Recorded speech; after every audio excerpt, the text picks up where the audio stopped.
Yo, yo, yo, welcome back, welcome back. This is Dust Off the Cartridge, Volume 2, Episode 13. I am your co-host, the one without the name, he who stands above all else, he who shall rise, Metro Meta, and I am here with... Marcus Flowers, aka Flo, at one Marcus Flowers on all social media platforms, also known as Call Me What You Want, just don't call me lazy. And I'm so excited to get into this week. A lot of interesting things have happened. So right off the bat, Marcus, what you've been playing? So really, if you've been listening to Dust Off the Cartridge, you know I have been anticipating Mortal Kombat Heavy. So I went to GameStop and I purchased Mortal Kombat on the Switch, and I got the premium for the PS4. But shout out to the people at GameStop because they gave me on the Switch. I got the premium for PS4, but they gave me the premium code also for the Switch. So shout out to the people GameStop in not that downtown area. I'm also playing Battle for the Grid, the Power Rangers game. A little bit of 2K because of the playoffs. Of course, I'm still working my way through Devil May Cry, and I think that's it. What about you?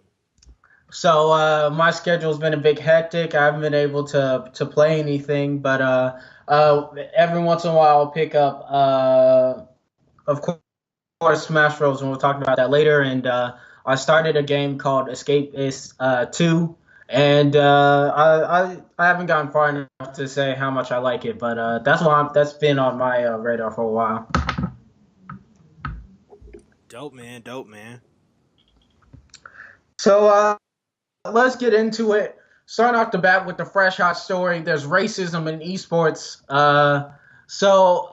Announced today, EcoFox owner Rick Fox to leave the organization over racism. Actor and former Los Angeles Lakers player Rick Fox is leaving Echo Fox, the esports organization he currently owns, after a shareholder allegedly used racist language in an email exchange, according to Dextro. And this is from Variety. Um, and his quote was: "The recent outrageous and abhorrent display of pure racism made by a significant Echo Fox shareholder, as well as a threat to my family, has made it impossible for me to continue to remain associated with the company. I will not support or be associated with such behavior and attitudes displayed at a shareholder level. Racism is a apparent to anthem to what my personal brand strives for, and tolerating any form of discrimination such as this is not acceptable." And this whole story is sort of blew up today. It is the Echo Fox decision to leave apparently stems from an incident involving a former Echo Fox CEO and head custodian, Twin Galactics, Jace Hall, according to Dexterino. During an internal dispute, the shareholder allegedly used the N-word to describe Hall, who is African American. Sources told Dexterino this isn't the first time such language was used by that shareholder when speaking about both Hall and Fox. So this is very upsetting, Marcus. What are your feelings for this? Yeah, it sucks because this isn't that shareholder's first time making comments like making lewd comments like this, making racist claims, and it just goes to show that there really is no safe space when it comes to just being a person of color in the world. Like when we have like a sport that's dominated by people of color, and for people of other cultures, of people to still talk about African Americans in that way, it just shows how ignorant some people are, and it goes to show the audacity of like the gall of like this shareholder because Rick Fox he bought the League of Legends team Gravity Gaming for about $1 million, and he rebranded it as Echo Fox. And early on in there, like with all expanding franchise, like early on in their career, early on in their tenure, of course they were bad, but then when they found their niche with fighting games, and you had like Sonic Fox and everything like that, and it really seemed like this year they're really starting to turn up and really try to hit their stride. So it just sucks to see this happen. What I'm interested in is how Sonic Fox is going to react to all of this news. Just because if you are familiar with Sonic Fox, he is a black. I don't want to misquote him. He says, "Please tell me if I'm wrong, Morgan." He said he is a black gay furry, and furry, yes, and he is proud of that. And so him being a black man and him seeing the owner of a prominent team like this and seeing him just release himself and saying, "Hey, I'm not with this anymore," it's going to be interesting to see where Sonic Fox goes or if he stays. Or I don't know how his contract. I don't know how contracts in esports work, but it'll be interesting to see if he stays or if he goes. Because if he does leave EcoFox, he really is the hottest free agent in the world, regardless of the sport right now. Yeah, it definitely is gonna be interesting to see how Sonic Fox reacts to this event. We're gonna have to see how things play out. But speaking of fighting games, Joker launched in Smash about a week ago. Marcus, have you had a chance to play with him? You know, I'm gonna keep it a buck, Chief. I haven't played Smash in about 2 months. Yeah. Well, I play Smash every once in a while. It's a very relaxing, like, pick up and play game. Joker is super fun to play. He's super, like, technical. I really love his arson ability, where when you get on the back foot, you can just start just pummeling people. I've seen some amazing tech, and along with Joker, they also released the stage builder.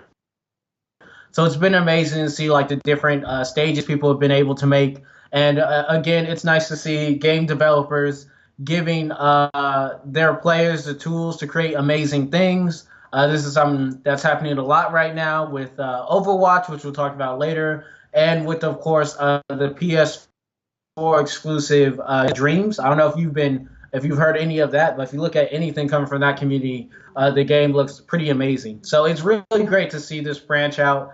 And also announced today in a shareholder meeting with Nintendo, Smash Bros. Basically has become the best-selling fighting game in history. So that's super interesting and it's super good. The game really deserves it. And that's not surprising, just considering Smash is a game for people of all ages. And of course we have Smash is a game that people of all ages can play from 8 to 80 literally. And you have like the nostalgia fans who are coming back, and you have like the new fans, and you have like the new content that some of the older fans are used to, but they are getting the hang of it. And so that's really the interesting part. But yeah, congrats to the Smash team and everybody over there. Yeah, it sold 13.8 million units worldwide. And fun fact, that means that Smash Ultimate, that one game, has outsold the entire Wii U console in its lifespan, which only sold 13.56 million. And rounding out the list, Pokemon Let's Go Pikachu and Eevee sold a perspective 10.6 million units. And Super Mario Party sold 6.4 million units, and Mario Kart Deluxe sold 7.47 million units. So Nintendo's off to a really good 2018, and their summer is going to be pretty amazing. For sure, for sure. Moving on. So it has been discussed about just crunch in the gaming industry. And a story came out a couple of days ago that Fortnite developers at Epic Games have been feeling overworked and have worked excessive of 70-hour weeks, with some even reporting 100-hour weeks. And this is just something that is it's toxic to the environment. And what I will say on this is, like, one of the big reasons why Fortnite was able to take down PUBG and even survive Apex Legends is because they do release a weekly content. Fortnite is always releasing content. They have their in-game special event, which is happening right now, and that level of content, the level it takes to keep up a certain game, especially a multiplayer game, and to keep that community happy and stay on top, it's not a sustainable system. And I think and it's hard because if a game falls too far behind, it just gets labeled as dying and it keeps dying. So I think as a community, we need to just figure out ways to just stop this from happening. Yeah, for sure. When the sorry, when Keep sorry, going. when I read the Polygon article and it was talking about how workers were working 70 hours a day, and there were times when, since they're contractors, they don't really get overtime. And when you're saying you're about to leave, and then they look at their boss, and their boss is like, "Oh, you think you're gonna go? I mean, you can." And that just goes to like a deeper issue when it comes to our current like economy and the gig market and their trouble with freelancing. And it just sucks because, just in my opinion, Fortnite isn't that great of a game for them to be like. I get it, it's supply and demand, but when you are literally working people to death, you need to think about people instead of just the bottom line, because the bottom line is the people. And when you have workers who are not happy doing what they love to do, doing what they've studied their whole lives to do, and they're working it, then you're just like, hey, work until you can't work no more. That's not healthy. And just imagine if the content that the developers for Fortnite actually made, they actually enjoy doing it. Like right now, when you're working 70 hours a day or 70 hours a week, and sometimes 100-hour weeks, and you're not being, and I don't want to say you're not being fulfilled, but when you're just not happy, just imagine how much better your production is going to go down. So just imagine how much better that the content would be if it was made by developers who are actually enjoying themselves. Yeah, definitely. From one game that was burning out its staff to another game that's notorious for it, Anthem, the game that has recently been roasted by veteran games journalist Jason Schreier in his 1,000-word op-ed that he forced everybody on the internet to read. Has announced that they are delaying a lot of their roadmap features. Now, this is something that I assume we could have seen coming. Anthem, now that is no longer in development, which was only in development for like a year. But now that's not in full-fledged development, now that BioWare Austin is taking full helm on the game. It's got a lot less hands on it. And, of course, BioWare is another studio that has been called out for burning its employees. I remember in the Jason Schreier article, there was one developer who talked about how he would just go into corners and cry by himself. So the game it's a labor of pain, and it has been dwindling ever since its launch.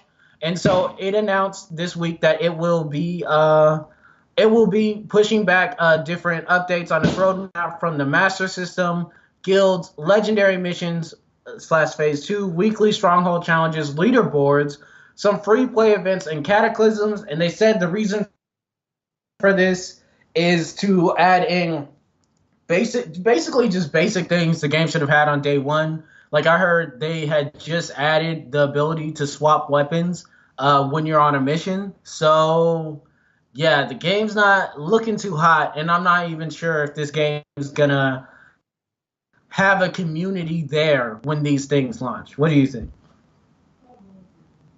No, I agree. I agree that it's taking too long, and there will not be a community there. I think they would rather just cut their losses instead of keep doing the same old, same old. Yeah, this is not a good week for BioWare. It's not a good year for BioWare. For sure. But let us look at a happier story. So you put this up in the doc. How an open world video game teaches kids STEAM. So it is. I won't read the whole thing, but it's discussing using a open world developed game to teach different learning to teach different STEM or math and science education. And just from reading it, one thing that just came out to me over the last few decades, research in educational psychology has shown that play in particular is how children develop the cognitive, social, and communication skills needed to succeed in life. And this is true. This is something I'm learning in my classes. It is called social constructivism, coined by my man Bagatsky, who has gotten me many A's in my papers. And play comes in many forms and allows children to test their abilities, explore, invent, and most importantly, fail and learn from their mistakes. So this is something that I really love, and I really want to see more in the video game industry. We had the free update with I don't know if they did it with Odyssey, but I know Ubisoft did a free update with Assassin's Creed Origins, where they turned the game into a museum and you could see all their historical notes.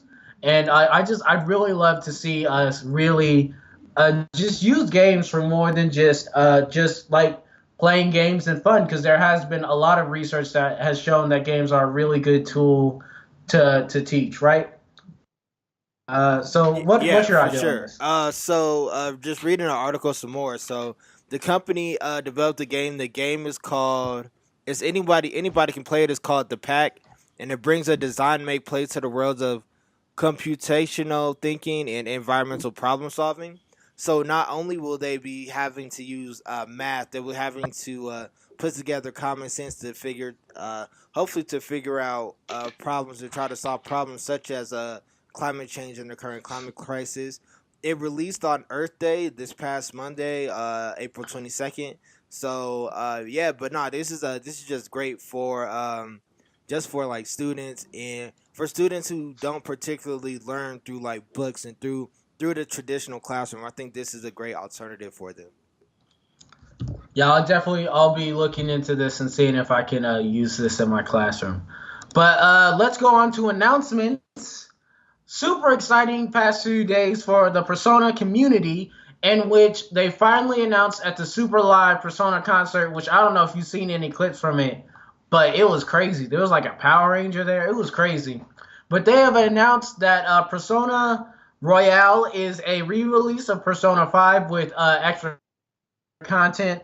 A lot of Japanese developers do it. Kingdom Hearts has done it in the past with their final mixes, and Persona 4 Golden honestly got one.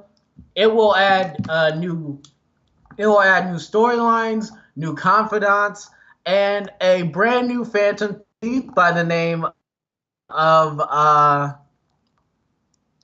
I can't see her name right now. I don't see her name, but it adds a brand new Phantom Thief, and she looks pretty amazing. Marcus, have you seen anything about this game? I have not seen anything about the game, but yeah, no, I've definitely because I'm not really a fan of Persona, but yeah, I think this is good that they're finally coming out with new content. Yeah. So Persona 4, Persona 5 Royale will release in Japan because they get everything first because they're spoiled in about October 2019, and it will be released in the West. They said 2020, but we will get more information May 5th this year. It's super exciting. I love the new characters look and everything that's going on with it, and I can't wait to see what happens. But from one happy Persona story to another unhappy Persona story, today they actually announced what Persona 5S is. Now, Marcus, we've talked about this a little bit. What did you think Persona 5S was? I think Persona 5S wouldn't that probably be the sequel? Well, you're close. It is not a sequel. Instead, Persona 5S stands for Persona 5 Scrambled, and it is a Dynasty Warriors or Moe video game. And I gotta say, I'm disappointed. Many people were expecting, myself included, many people were hoping it would be a Switch port of Persona 5, but instead it's a Dynasty Warriors game. But it is coming to Switch and PS4. I believe, this year. My disappointment is immeasurable, and my day was ruined. But hopefully, it's a lot of fun. So let's move on to other announcements. Nintendo gave us a release date for Super Mario Maker 2, the game that's going to just blow up the internet when it releases. It will be coming out 6/28, so about June, I believe, yeah, June 28th, 2019. Marcus, are you excited for this game? I'm actually not excited for Super Mario just because I believe that I could be mistaken, but I believe that's the same game as Avengers Alliance is coming out. And also, I'm not a big fan of Super Mario in general. Like, I've never have been. I've never gotten into the fandom like that way. Even, well, like, I like Super Mario Kart and, of course, Smash, but I'm not like a heavy Mario type of person, and I just wouldn't like designing my old courses and then having to defeat the courses. And that's just not my wave. But credit to those whose wave that it is. Yeah, I just like, again, developers giving their fans the tools to actually make their own games. I just know the community around this game is going to be amazing. They're going to make some sketchy stuff, but also some crazy amazing, great stuff in that game. In another quick news, Kingdom Hearts 3 launched its critical mode. Its first update. They just sort of dropped it the day before. They were just on Twitter, and I guess they just dropped it from the fan outcry. I haven't got a chance to play it yet, but it does make the game a lot harder, which was a big criticism when it launched. So if you have been yearning to get back into Kingdom Hearts 3 and play it again on a more difficult level, then that's there for you. Quick question when it comes to Kingdom Hearts: has there been any added content? This is the first added content. But that's just a harder difficulty. Is there more to the story being added? We don't know yet, but I assume that Oh, they might have more DLC. so are you ready to admit that Kingdom Hearts is not this amazing game? Since you already No, beat it because like months ago. yeah, it still took me 30 out. You spent $16 for a Power Rangers game that doesn't even have a story in it. You cannot talk. But I feel like Kingdom Hearts finessed the fans after such a long wait, and that's the content that you get, and then you don't get any extras, just a harder difficulty level. First of It all, looks we kind of don't, it looks Marcus. kind of shaky. First of all, it's 30 hours. It was a great story, and we don't even know if there will be DLC. That is a day and 6 hours. That's how much content that they gave you. 30 hours. Marcus, almost every single Kingdom Hearts game is around 30 hours. Not every game got to be 60. Well, I'm just saying it looks kind of fugazi, and people were finessed. I'm saying it was the perfect amount of game. I wouldn't have wanted too much more game. Oh, okay. Agree to disagree. But let's move on. Blizzard announced that they will be having BlizzCon this year. Many people did not know if we were going to have a BlizzCon just because of last year's Fiasco. Marcus, you remember this? I do not remember this. Please refresh my memory. Well, Blizzard got laughed off stage when their biggest announcement last year was Diablo Immortals, a mobile game, and they got clowned on Reddit by people who were asking where a real game is.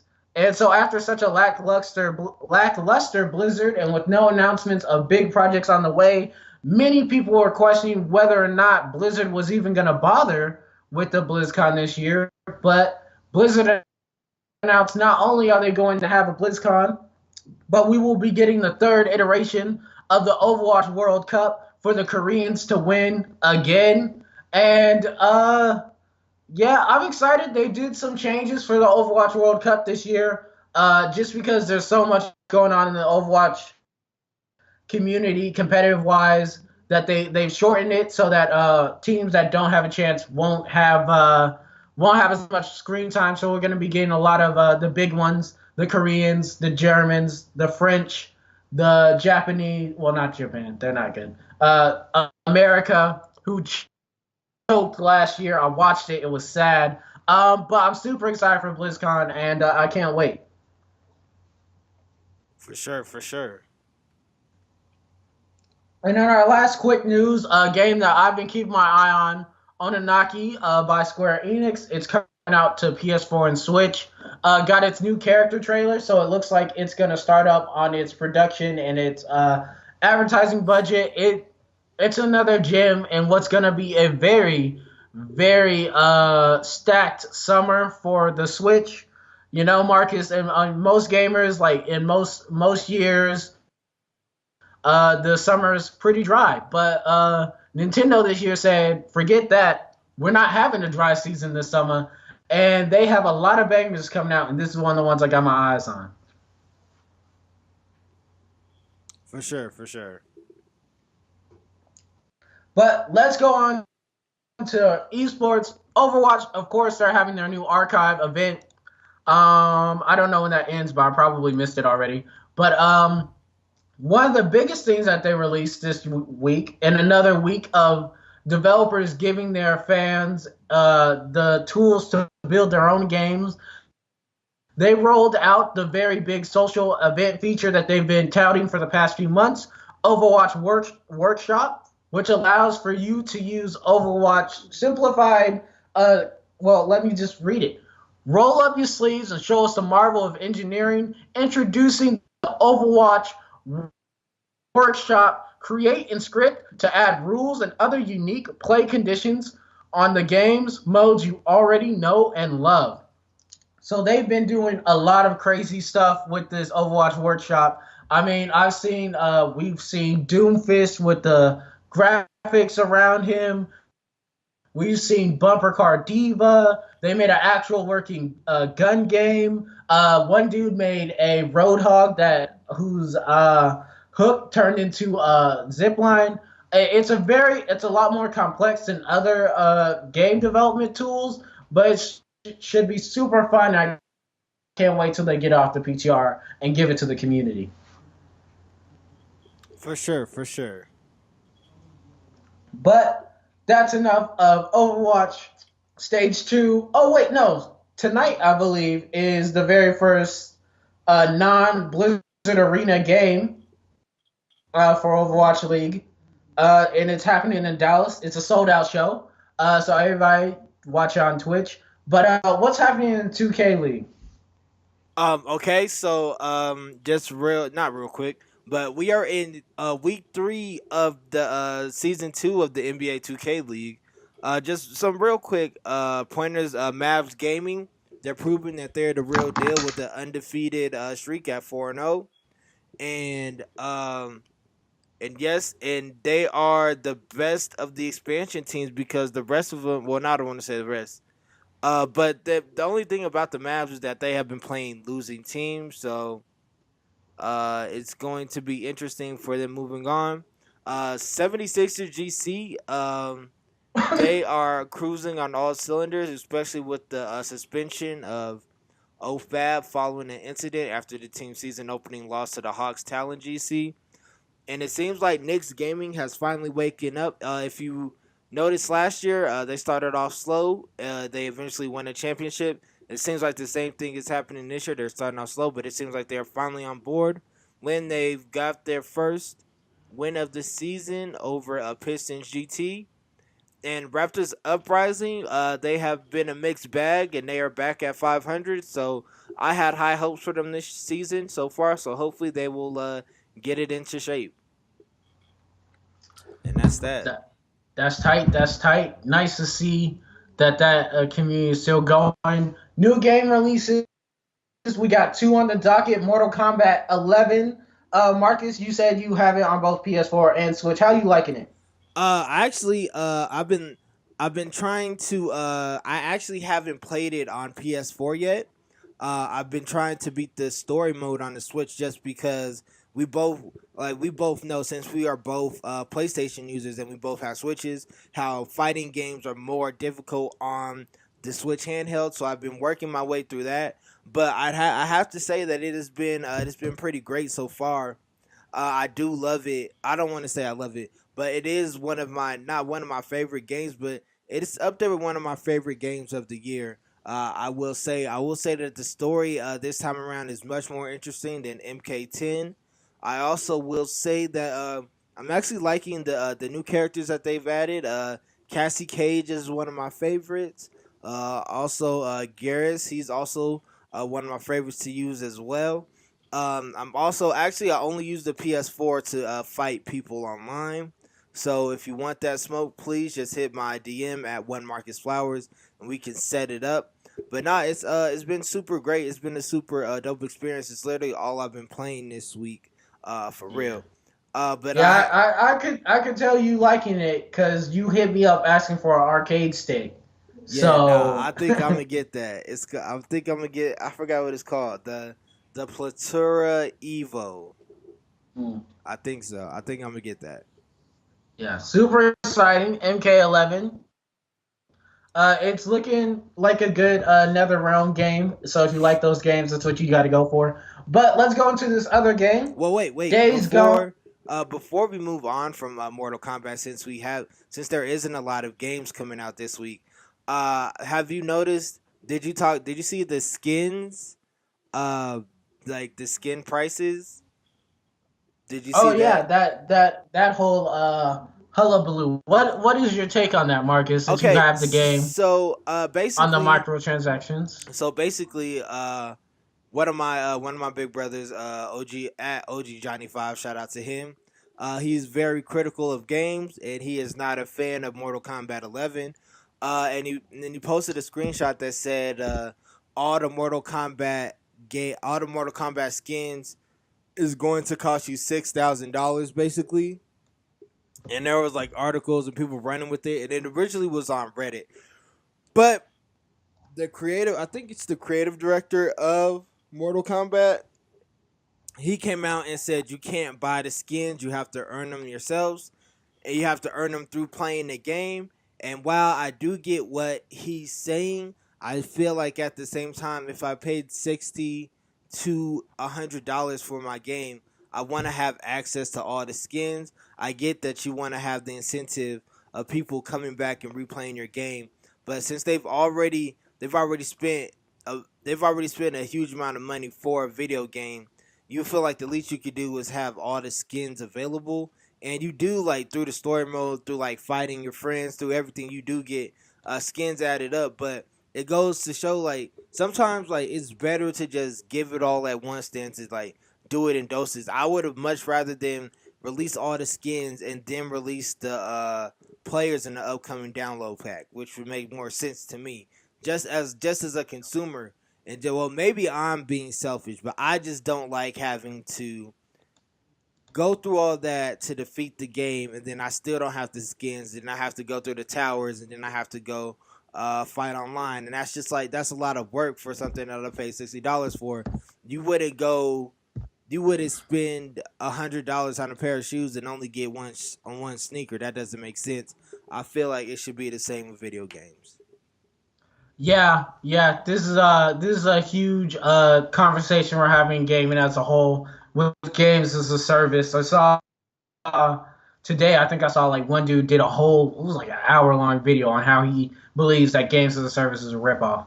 I wasn't gonna watch that, but yeah, it's a conversation that people are having, and it's a conversation that Nether Realms being owned by Warner Brothers, of course, is always always going to be a part of. But on to a less contentious release, the open world zombie game that is ripping off its own like sort of its own like men. Days Gone.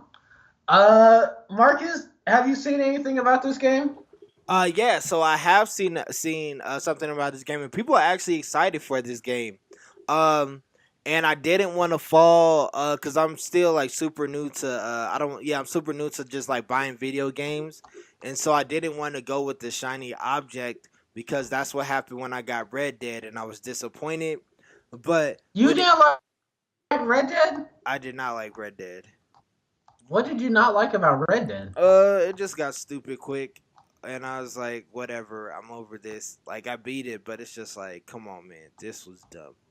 But anyway, but it just seems like, and I was reading reviews for Days Gone. It's just like a new world, but it's still like the game, not the gameplay, but like the content is generic, and it doesn't make. And I don't want to say it doesn't make sense, but it's just like the same old content that you've had in previous zombie type Apocalyptic. yep, apocalyptic type video games, and it just doesn't make sense. It's very generic, and so as a consumer, I would not put my money towards it, and that was just my problem with it. Yeah. Now, for those of you guys who don't know, Days Gone is a PS4 exclusive, and it is not the PS4 exclusive with zombies that everybody's excited for, The Last of Us 2. It is the one made by Ben Studios, and it is it looks kind of average from what I've seen and what I've heard. It looks fairly average. Honestly, when it was first announced, it didn't make much of a splash, but ever since then, it's sort of garnered its own community just from being honestly the underdog of PS4 like exclusives. If you look at the list of like upcoming PS4 exclusives before it was released, it was like obviously at the bottom, and people are just happy. They're happy that it's out here, and if you're in the mood for some bike riding and some zombie killing, this is the game for you. But on to the boss battle. Da-na-na-na-na-na-na-na. So, back to MK11. Fanboys, as Marcus has portrayed them, are upset. Did you see why they were upset? Yeah, they're upset at multiple things. Just they're upset that the women are wearing clothes in Mortal Kombat, Mm-hmm. which is just stupid because in it just seems like it's hard for me to comprehend why you would be upset at women being more clothes. Like they're fighting. Why would they have their undergarment? Why would they have their area showing? That just doesn't make sense from a fighting standpoint. You have to be realistic. I know it's a fighting game. I know it's fiction, but just thinking and being realistic, and it just goes to show that times are changing and people are progressing, and it just seems like the more like content is progressing, the more people are scared of change and they don't like that force at all. Yeah, that was the first event that people were upset about, and this goes back to again, Dead or Alive. When Dead or Alive 6 was announced, they said that they were going to be stepping away from their historic history as being the more raunchy fighting games, and their fans were upset about that. And MK11 ran into the same problem. They were yelling censorship. They were yelling social justice warriors are ruining gaming again, and that was upsetting. But then on the launch of the day, about a day before, a new a brand new event happened, in which one man made a 14-minute video about how he was upset because of one of the endings of the video game. At the end of one of the towers, African character uses his powers to go back in time and stop the slave trade, the African slave trade. And he said that this is white genocide and that it constitutes harassing white people and that it's bad for gaming as a whole. And many people agreed with him that it was making Mortal Kombat too political. Now, Marcus, what is your belief on this? So yeah, I am familiar with what you're talking about. It's this character. His name is Jax. He's a black man who is from he's from the pre because Jax. Okay, so just like a quick spoiler, Jax the Mortal Kombat in this time he passed away in a battle. But when two realms from the past and the present merged, the old Jax came back and he used He used like the relic to go back in time and to stop the slave trade. Myself, I don't have a problem with it. My only problem is that you can tell that a white person wrote that. That's my only problem. Like, I don't care about like what it is, but you can tell that a white person wrote, "Hey, I'm gonna stop the slave trade." Like, I don't think they knew. Like, it just goes to show, like, one person couldn't have stopped the slave trade. Like, that just makes, I don't care how much like time you have. Like, you're not going to be able to stop something as massive as the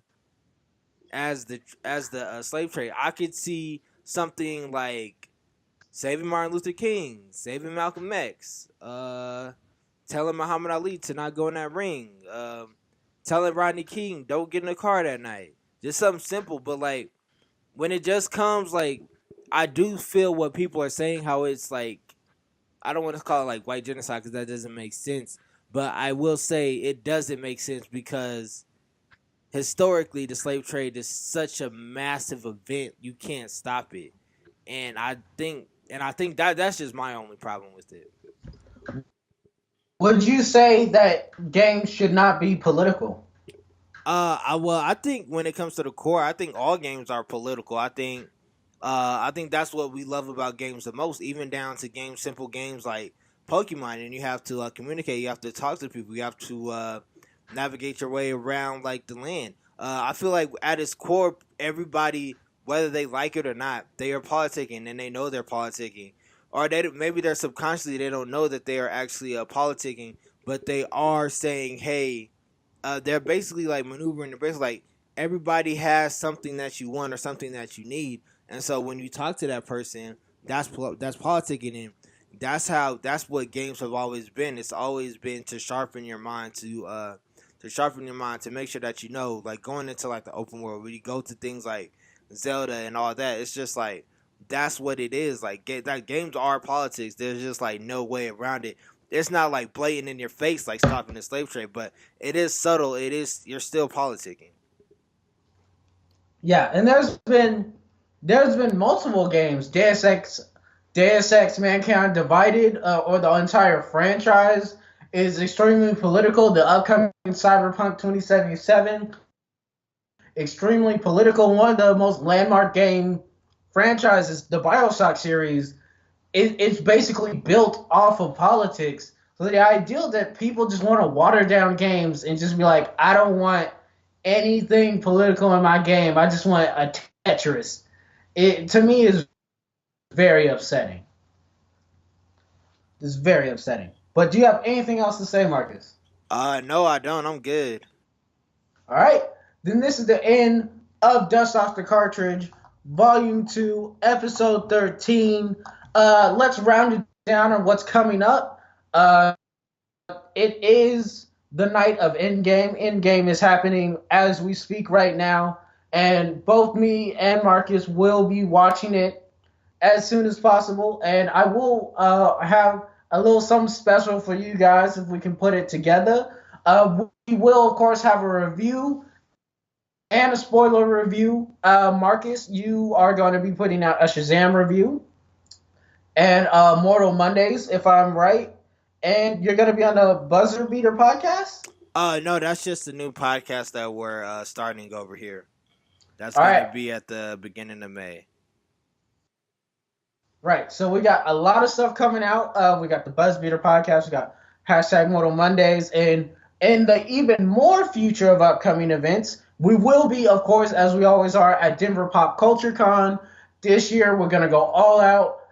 We're going to have vlogs, and we're going to show you what it's like to be at Denver Pop Culture Con. Me and Marcus, we are veterans, and we'll show you what it's like. And we will also be making an appearance at EVO 2019. We will be in Vegas losing our money, so keep your eyes peeled for that. But let us end this with, as we always do, follow Flo at One Marcus Flowers on Twitter and at One Marcus Flowers on Instagram. Follow me at MetroMeta26 on both Twitter and Instagram. And follow 26 and Glencoe Media on Facebook, Twitter, and Instagram. And if you have nothing else to say, keep your peace, Marcus. Nah, that's it. You did it well. All right, see you.